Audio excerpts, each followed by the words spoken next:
মধ্যপ্রাচ্যে সামরিক উপস্থিতি বাড়ানোর প্রস্তুতি নিচ্ছে যুক্তরাষ্ট্র। পেন্টাগন জানিয়েছে, মার্কিন সেনাবাহিনীর এলিট ৮২তম এয়ারবর্ন ডিভিশন থেকে প্রায় ৩,০০০ সৈন্য মোতায়েনের জন্য প্রস্তুত রাখা হয়েছে।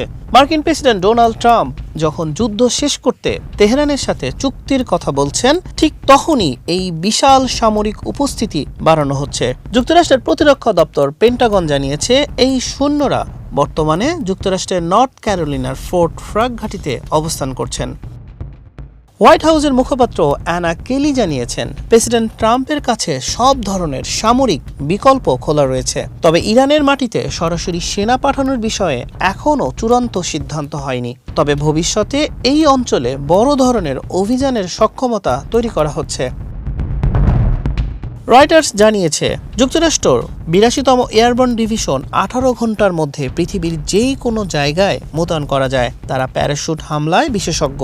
এ ডিভিশনে প্রায় ১৫ থেকে ১৮,০০০ জন সৈন্য রয়েছে। এদিকে যুক্তরাষ্ট্র মধ্যপ্রাচ্যে সামরিক শক্তি বাড়িয়েছে। মার্কিন নৌবাহিনীর উভচর যুদ্ধজাহাজ ইউএসএস বক্সার সহ আরও কয়েকটি যুদ্ধজাহাজ পাঠানো হয়েছে।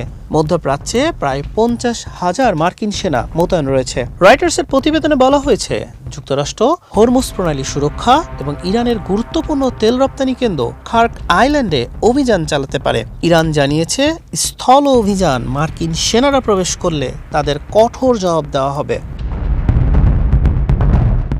নিউ ইয়র্ক টাইমসের বিশ্লেষণে বলা হয়েছে, ইরানে স্থল অভিযান প্রেসিডেন্ট ট্রাম্পের জন্য বড় রাজনৈতিক ঝুঁকি তৈরি করতে পারে।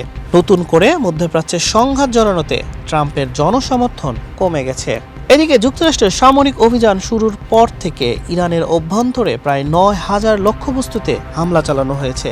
এই সংঘাতে ১৩ জন মার্কিন সেনা নিহত এবং ২৯০ জন সেনা আহত হয়েছেন। হাসান শাহরিয়ার, মানবকণ্ঠ।